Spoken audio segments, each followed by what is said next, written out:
Hi అండి, అందరికీ నమస్కారం. ఈరోజు తిరుప్పావై 4వ పాసురం గురించి తెలుసుకుందాము.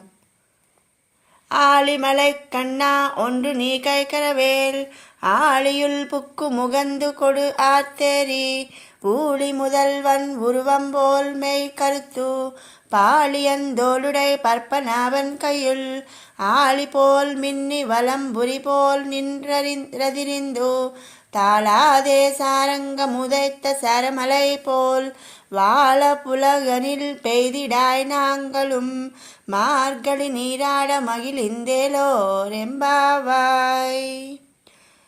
మరి ఆండాళ్ తల్లి గోపికలతో కలిసి వ్రతస్నానం ఆచరించడానికి బయలుదేరుతుంది.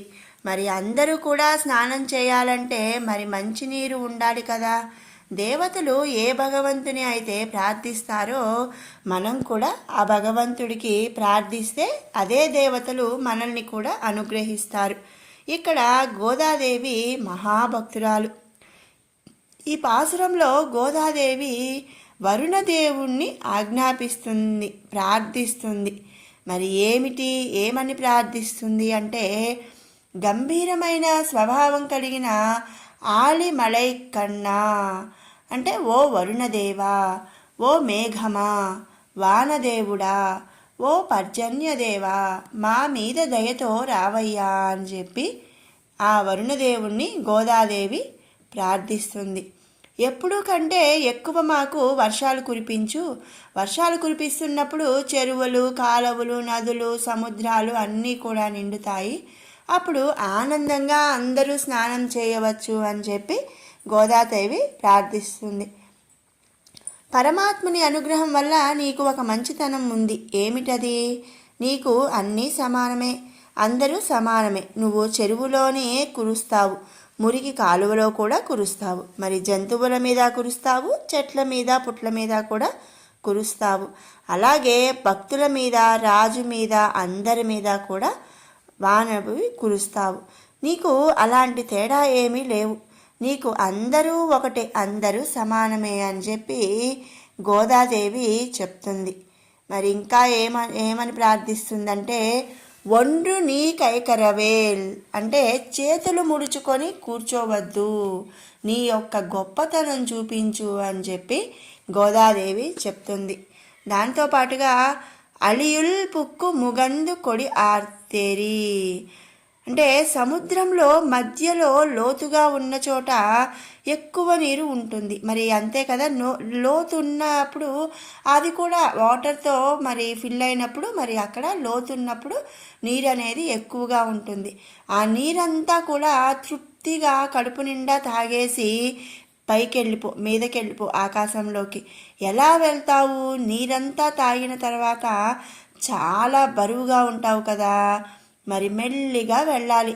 మరి బరువుగా ఉన్నప్పుడు మెల్లిగా వెళ్ళాలంటే ఎలా?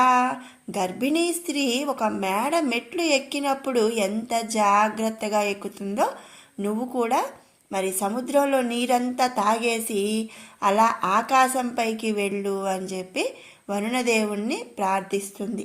అలా మీదకు వెళ్ళి అంటే ఆకాశంలోకి వెళ్ళి గర్జించు, మెరుపులు మెరిపించు, ఉరుములు గర్జించు, నువ్వేమిటో నిరూపించుకో, వర్షం కురిపించు అని చెప్పి ఆ గోదాదేవి వరుణదేవుడికి ఆజ్ఞాపిస్తూనే ప్రార్థిస్తుందన్నమాట. ఊళి ముదల్వన్ ఉరువం బోల్ మేయ్ కరుత్తు.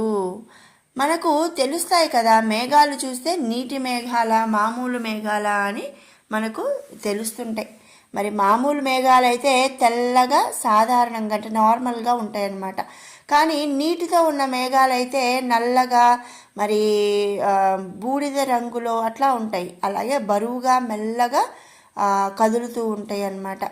మనం ఆకాశంలోకి చూసినప్పుడు ఆ మేఘాలను చూస్తే మనం ఈ డిఫరెన్సెస్ని బట్టి మనకి అవి వర్షం కురుస్తాయా లేదా నార్మల్గా అంటే సాధారణ మేఘాల అని మనకు అర్థమైపోతాయి.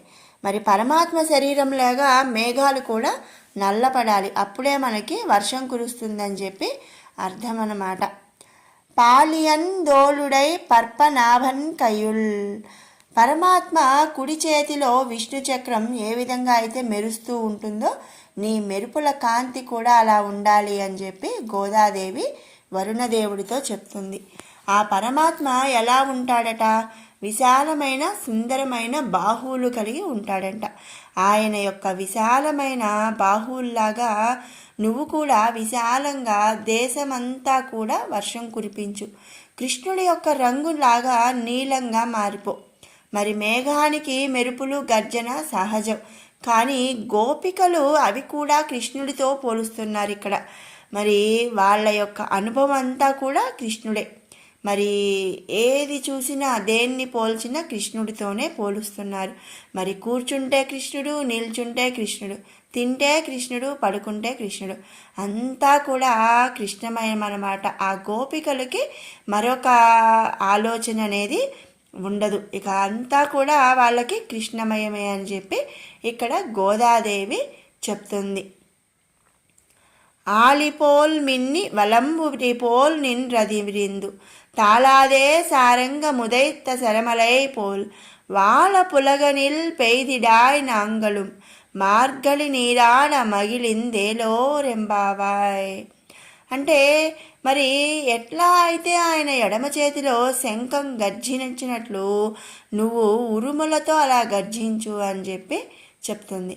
మరి ఈ శ్లోకం అంతా కూడా చూడండి శ్రీకృష్ణుడితో పోలుస్తున్నారు. మరి కృష్ణుడి కుడి చేతిలో ఉన్న చక్రంలాగా మెరవాలి, ఎడమ చేతిలో ఉన్న శంఖంలాగా గర్జించాలి అని చెప్పి ఈయనతో పోలుస్తూ వరుణదేవునితో ప్రార్థిస్తుందన్నమాట, ఆజ్ఞాపిస్తూ ప్రార్థిస్తుంది గోదాదేవి. మరి అలాగే ఒక మనిషి కడుపు నిండా అన్నం తిన్న తర్వాత ఎలా అయితే బ్రేవమని త్రేలుస్తాడో నువ్వు కూడా అలాగే గర్జించాలి. మరి శ్రీ మహావిష్ణువు యొక్క సారంగం అనే విల్లు నుంచి వెలువడిన బాణ వర్షంలాగా నువ్వు వర్షించాలి. అలాగే కుంభవృష్టి కురిపించాలి. అప్పుడు మేము మార్గశిర స్నానం చేసి సంతోషంగా ఈ వ్రతాన్ని ప్రారంభిస్తాము అని చెప్పి గోదాదేవి వరుణదేవుణ్ణి ప్రార్థిస్తుంది. మరి భగవంతుడిని మనం భక్తితో కొలిస్తే, మనసా వాచా కర్మణ భగవంతుడిని ఆరాధిస్తే దేవతలు ఏ విధంగా అయితే భగవంతుని ముందు వినయంగా ఉంటారో అప్పుడు భక్తులు చెప్పింది దేవతలు కూడా వింటారు.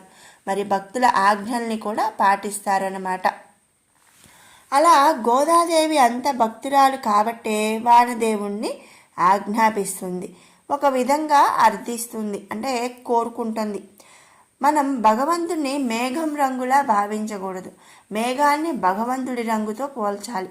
మరి పూర్వం కొంతమంది ఆళ్వార్లు ఏం చేశారంటే తమ పాసురాల్లో నారాయణుణ్ణి మేఘంతో పోల్చి స్తుతిస్తారు. కానీ అందుకు విరుద్ధంగా అంటే వ్యతిరేకంగా ఈ ఆండాళమ్మవారు అంటే గోదాదేవి మేఘాన్ని నారాయణుడితో పోల్చింది. ఆమె దృష్టిలో భగవంతుడే ఉపమానం అన్నమాట. అంటే ఆయన దేనితోనూ పోల్చలేనివాడు. అంతేకాదా మరి భగవంతుణ్ణి మనం దేనితో కూడా పోల్చలేము.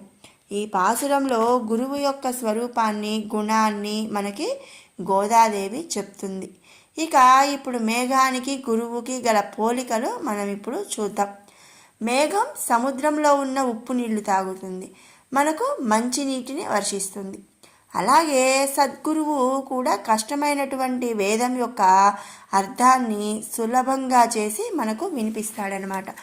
మేఘం ఎడారి, పొలము, పల్లం, మెట్టు అన్న తేడా అనేది ఏది కూడా లేకుండా అంతా కూడా సమానంగా వర్షిస్తుంది. అలాగే గురువు కూడా తక్కువవాడు, ఎక్కువవాడు, గుణవంతుడు, గుణం లేనివాడు, మరి అందంగా ఉన్నాడు, అందవిహీనంగా ఉన్నాడు, ఇలా ఏది కూడా చూడకుండా మరి అందరికీ కూడా సమానంగా జ్ఞానాన్ని అందిస్తారు. అంతేకాకుండా మరి దేశాటన చేస్తూ అందరికీ జ్ఞానాన్ని గురువు అనేవాళ్ళు బోధిస్తారు. మరి మేఘం మనకి వర్షాన్ని ఇచ్చినప్పుడు మరి రిటర్న్ గిఫ్ట్ అనేది ఆశించదు. మరి అంటే నేను వాళ్ళందరికీ వర్షాన్ని ఇస్తున్నాను కాబట్టి వాళ్ళు నాకేదో ఇవ్వాలి అని మేఘం ఎప్పుడూ కూడా ఆశించదు. అలాగే గురువు కూడా ఎలాంటి ప్రతిఫలాన్ని ఆశించరు. అంతేకాకుండా మరి మేఘం తనలో ఉన్న నీరంతా కూడా ఒక్క చుక్క కూడా మిగిల్చుకోకుండా మనకు వర్షం రూపంలో ఇచ్చేస్తుంది. అది వెలవెలపోతుంది. అంటే మరి నిండుగా ఉన్న బరువుగా ఉన్న మేఘం నీలి రంగులో ఉంటుంది, అదే నీలి రంగులో అలాగే బూడిద రంగులో ఉంటుంది. మరి ఏమీ లేని మేఘం ఏంటంటే తెల్లగా ఉంటుంది అని మనం చెప్పుకున్నాం కదా, అలా వెలవెలపోతుంది. అలాగే గురువు కూడా విద్యనంతా ఇచ్చి అయ్యో శిష్యులకి ఇంకా ఏమీ ఇవ్వలేకపోయానే అని విచారిస్తూ ఉంటాడు. అంటే ఇంకా తన శిష్యులకి ఏదో చెప్పాలి అని మరి విచారిస్తూ ఉంటాడనమాట. అలాగే వర్షం పడినప్పుడు మనం ఒక గ్లాస్ పెడితే గ్లాసులో పడతాయి, అలాగే బిందె కనుక పెడితే బిందెలో పడతాయి. అదే మనం ఒక పెద్ద తొట్టి పెట్టామనుకోండి, ఆ తొట్టిలో వస్తాయన్నమాట వాటర్. అలాగే ఒక గురువు తను చేసిన బోధ కూడా మన అర్హతను బట్టి వస్తుంది. అంటే మనం ఏ పాత్ర పెడితే ఆ పాత్ర వరకే ఎలా వస్తాయో అలాగే మనకు అర్హతను బట్టి మనకు ఆ గురువు చేసిన బోధ అనేది వస్తుందన్నమాట. మరి మేఘం నీటితో నిండుగా ఉన్నప్పుడు మనకు వర్షం వస్తుంది. అలాగే మనకు భగవద్ అనుగ్రహం పూర్తిగా ఉన్నప్పుడే గురువు శిష్యుణ్ణి తరింపజేస్తాడు. ఈ పాసురంలో మనం నేర్చుకోవాల్సింది ఏమిటి అంటే ఒకటి ఉందండి. అది ఏమిటి అంటే అసూయ లేకుండా ఒకరి సంతోషాన్ని చూసి మనం కూడా సంతోషించడమే ఈ వ్రతంలోని ఈ పాసురం యొక్క ఉద్దేశం అన్నమాట. మరి ఈ వ్రతం అంతా కూడా మనం గమనిస్తే గోదాదేవి ఆండాళ్ అమ్మవారు మరి తాను ఒక్కటే ఈ ధనుర్మాస వ్రతం అనేది చేయటం కాకుండా తన తోటి గోపికలందరినీ కూడా నిద్ర మేల్కొలిపి అందరూ కలిసి ఒకేసారి మరి సామూహికంగా ఈ వ్రతాన్ని అనేది చేసుకుంటారు. మరి అది ఈ వ్రతం యొక్క ఉద్దేశం అన్నమాట. ఎలాంటి అసూయ అంటే వాళ్ళు పూజ చేసుకుంటే, అంటే వాళ్ళు ఈ వ్రతాన్ని ఆచరిస్తే వాళ్ళకి లాభం వస్తుంది, వాళ్ళకి లాభం రాకూడదు, నాకు మాత్రమే లాభం రావాలి అనే అసూయ అనేది ఇక్కడ ఉండకుండా, మరి స్వార్థం అనేది లేకుండా అందరూ సంతోషించడమే ఈ వ్రత ఉద్దేశం. మరి వర్షం మనకే కాకుండా అందరికీ పడాలి. అంతేకాదు నలుగురితో కలిసే ఏ మంచి పనైనా సరే చేయాలి, సుఖదుఖాలు పంచుకోవాలి. అందుకే వ్రత స్నానం చేయడానికి అందరూ కలిశారనమాట.